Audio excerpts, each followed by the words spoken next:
Seats बात लेते वक्त आपने और क्या सावधानियां बरतनी चाहिए? पहली बात तो यह है कि यदि किसी बच्चे को टॉयलेट की जगह की ऐसी कोई तकलीफ़ है जिसके लिए उसे सिट्स बात सुझाई गई है, या वृद्ध लोग, असहाय लोग, वे मरीज़ जो ठीक से बैठ नहीं पाते या उनमें बैलेंस सही नहीं रह पाता है, उन्हें सिट्स बात लेते समय किसी के गाइडेंस में, किसी के अटेंशन में, किसी के केयर में ही लेना चाहिए। किसी भी बच्चे, असहाय वृद्ध को टॉयलेट सीट पर बैठाकर या सिट्स बात के टब में बैठाकर उसे अकेला छोड़ देना काफ़ी ख़तरनाक सिद्ध हो सकता है। तो ऐसा कभी ना करिए। जब भी सिट्स बात लेना है, आप ये निश्चित करिए कि वे पूरी तरह से किसी न किसी व्यक्ति की निगरानी में हैं। जब आप सिट्स बात ले लेते हैं, उसके बाद संभल कर धीरे धीरे उठें। जैसे ही आपके 10 मिनट का समय ख़त्म हुआ और आप सिट्स बात से निपटकर तेज़ी से उठते हैं, तो आपके गुदा के भाग में ब्लड सर्कुलेशन बढ़ जाता है और ब्रेन को, आपके मस्तिष्क को खून का दौरा कम हो जाता है। तो जब आप जैसे ही अचानक खड़े हो जाते हैं, तो ब्रेन को खून का दौरा कम मिलने की वजह से आपको चक्कर आ सकता है, या फिर आप लड़खड़ा सकते हैं, या कभी कभी आप गिर भी सकते हैं। तो बेहतर होगा कि जब आप सिट्स बात आपका ख़त्म हो जाए, आप धीरे धीरे उठें। बेहतर होगा किसी चीज़ को पकड़कर खड़े रहें, और फिर जब आप पूरी तरह से आश्वस्त हो जाएं कि अब आपका बैलेंस सही है, आप पूरी तरह से नॉर्मल हैं, उसके बाद ही अगला कदम बढ़ाएं। उसी तरह सिट्स बात ले लेने के बाद उस जगह को रगड़ना नहीं है, ज़ोर से घिसना नहीं है टॉवेल या नैपकिन से। बेहतर होगा कि आप उसे केवल थपथपाएं, उसे मॉप करें, क्योंकि अगर आप उस जगह को टॉवेल से, नैपकिन से रगड़ते हैं, घिसते हैं, तो हो सकता है कि वहाँ के जो ज़ख्म हैं वे खुल जाएं, आपको ब्लीडिंग हो, जलन हो। तो उसे केवल इतना थपथपाएं कि वो जगह सूखी हो जाए। अब अक्सर ये सवाल पूछा जाता है कि जो सिट्स बात का पानी होता है, क्या उसमें कुछ डालना चाहिए?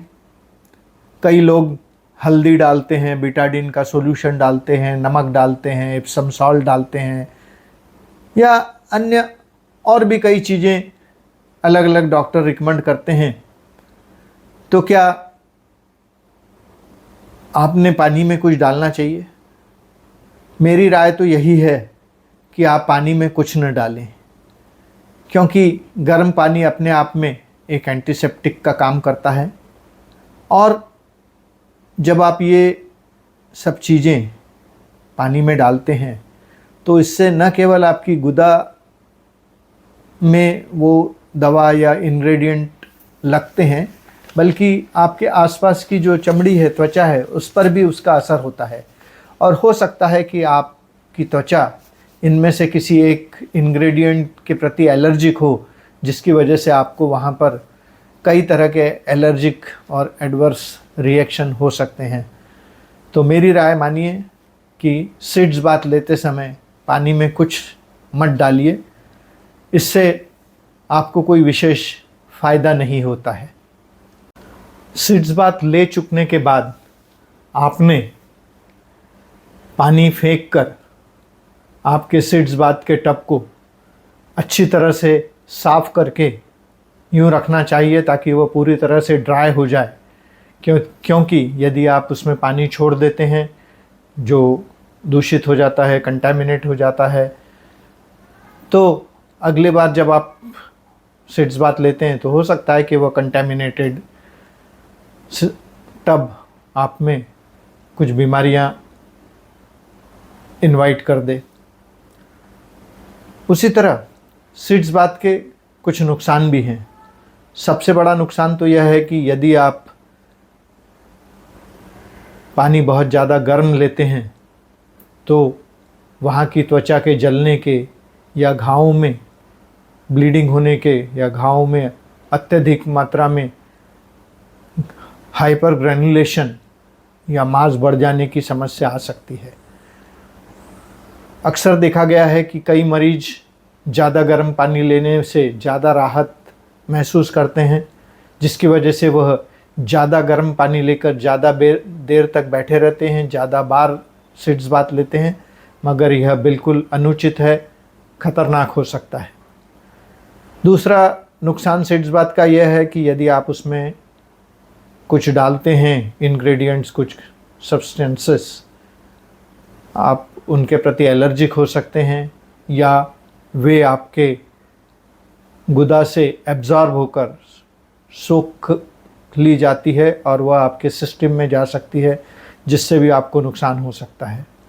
तीसरा, यदि आपने जो सीड्स बाथ का पानी लिया वह कंटेमिनेटेड है, स्वच्छ नहीं है, उसमें कई प्रकार के बैक्टीरिया या कोई और कंटेमिनेंट है, तो वह भी आपके गुदा में यदि कोई घाव हो या आपका कोई ऑपरेशन हुआ है तो उसको वो दूषित कर सकते हैं।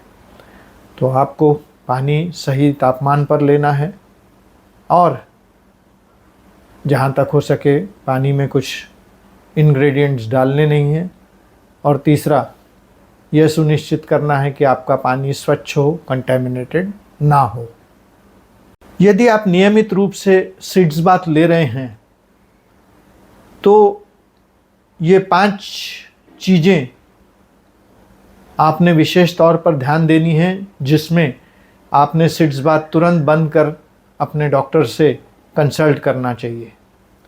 पहली बात कि सीड्स बाथ लेने के बाद यदि वहाँ की जगह अत्यधिक लाल हो जाती है। 2, सीड्स बाथ लेने के बाद आपका दर्द बढ़ जाता है। 3, सीड्स बाथ लेने के बाद आपको बुखार आ जाता है या ठंड लगती है। 4, सीड्स बाथ लेने के बाद आपको वहाँ से ब्लीडिंग बढ़ जाती है। और 5, सीड्स बाथ लेने के बाद आपको अत्यधिक जलन महसूस होती है, दर्द बढ़ने लगता है या वहाँ पर कोई गांठ महसूस होने लगती है। तो ये सारे खतरे की निशानियां हैं और इनकी तरफ आपके डॉक्टर को तुरंत बताना ज़रूरी है। और जब तक आप उचित परामर्श प्राप्त नहीं कर लेते, सीड्स बाथ पूरी तरह से बंद रखें। उसी तरह जिन महिलाओं ने अभी अभी बच्चे को जन्म दिया है, जो पोस्टपार्टम पीरियड में हैं, उन्हें भी उनकी गायनेकोलॉजिस्ट सीड्स बाथ लेने का अनुरोध करती हैं। खासकर यदि आपकी नॉर्मल डिलीवरी हुई हो या नॉर्मल डिलीवरी के वक्त आपकी एपिजियोटॉमी की गई हो या वहाँ वजाइना के पास चीरा लगाया गया हो या आपकी फोर्सेप डिलीवरी हुई हो, तो उस स्थान पर आपको ज़ख्म रहता है, जगह छिली हुई रहती है, चाइल्ड बर्थ की वजह से आसपास की त्वचा छिल जाती है, कट जाती है, खींची जाती है। आपके जो वजाइनल लिप्स हैं उनमें सूजन आ जाती है। और इन सब से राहत पाने के लिए आपको सीड्स बाथ की सलाह दी जाती है। उसी तरह प्रेगनेंसी और डिलीवरी के दौरान कई महिलाओं को फिशर की बीमारी हो जाती है, उनके मस्सों में सूजन आ जाती है या खून जमा हो जाता है, उन्हें भी सीड्स बाथ से काफ़ी राहत मिलती है। इस प्रक्रिया में महिलाओं को सीड्स बाथ उसी तरह से लेना है जैसा बाकी गुदा की बीमारियों में। केवल इसमें आपको यह देखना है कि न केवल आपकी गुदा बल्कि आपकी वजाइना और गुदा के बीच का पूरा भाग भी पानी में डूब जाए। तो हो सकता है इसके लिए आपको बड़ा या गहरा टब लेना होगा या आप बाथ टब में भी पानी भरकर इस तरह की सिकाई कर सकती हैं। यह केवल आपको इन दर्द, जलन, खिंचाव से मुक्ति दिलाता है, बल्कि प्रसव होने के पश्चात या डिलीवरी के पश्चात उस जगह की समुचित साफ सफाई करने में भी आपकी मदद करता है। इससे आपको वहाँ के दर्द में राहत मिलती है, उस जगह का संकुचन कम होता है, जिससे आपको तनाव, खिंचाव कम महसूस होता है। मगर ध्यान रखिए कि डिलीवरी के बाद पहले 3 दिनों में यह सिट्स बाथ नहीं लेना है, क्योंकि उस समय आपका यूट्रस डायलेटेड रहता है और सिट्स बाथ लेना आपके लिए हितकारी नहीं होगा। मगर चौथे दिन के बाद आप सिट्स बाथ ले सकती हैं। फ्रीक्वेंसी वही 10-10 मिनट, दिन में 2 बार, 2 से ज़्यादा बार नहीं। पानी में कुछ मत डालिए और सावधानी से टब में बैठिए, आराम से टब से उठिए, सहारा लेके कुछ समय तक खड़े रहिए और जब आप पूरी तरह से आश्वस्त हो जाएं कि अब आपका बैलेंस नॉर्मल हो चुका है और आप आगे चलने के लिए या अपने बेड पर जाने के लिए स्वतंत्र हैं, फिट हैं, तभी अगला कदम बढ़ाइए। सिट्स बाथ आपके लिए हर तरह से उपयोगी है, बशर्ते कि आप इसे सही तापमान, सही समय, सही मात्रा, सही फ्रीक्वेंसी में लें और सिट्स बाथ लेते समय जो भी सावधानियां आपको बताई गई हैं उसका पूरी तरह पालन करें। यदि आपके पास सिट्स बाथ लेने का टब उपलब्ध ना हो या आपके यहाँ बाथ टब ना हो और आप सिट्स बाथ लेना चाहें, तो एक और सरल और आसान तरीका है। किसी भी मेडिकल स्टोर में आपको यूरो बैग मिल जाएगी। यह यूरो बैग उन मरीजों में इस्तेमाल की जाती है जिनके कैथेटर लगा होता है और वह कैथेटर की पेशाब उनकी बैग में जमा होती है। तो ऐसी यूरो बैग आप बाज़ार से ख़रीद कर लाएं। उस बैग के अंदर आप कुनकुना पानी बैग की कैपेसिटी तक भर दें। बहुधा यह 800 ml से लेकर 1 लीटर तक होती है और जहां आपकी टॉयलेट सीट है उसमें एक रस्सी या हुक के सहारे उसे आपकी बैठक की जगह से 5 फीट ऊंचाई पर उसे टांग दें। अब उसके साथ जो ट्यूब रहती है उस ट्यूब को आपके वजाइना या एनस के आसपास के भाग पर लाकर पानी धीरे धीरे छोड़िए। यह पानी डायरेक्ट आपके टॉयलेट सीट में जाएगा। आप यह सिकाई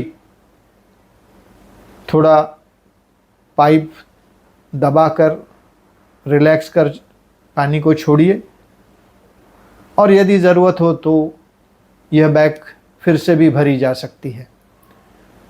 जब यह सिट्स बाथ पूरी हो जाए तो उस जगह को आप हेयर ड्रायर से भी सुखा सकते हैं या टॉवेल से भी तपा सकते हैं, मगर उसे पूरी तरह सुखा लें या निश्चित करें कि वहाँ पर कोई पानी बचा नहीं है, क्योंकि गीलापन खुद कई तरह की तकलीफ़ों को, फंगल इन्फेक्शन को दावत दे सकता है, इनवाइट कर सकता है।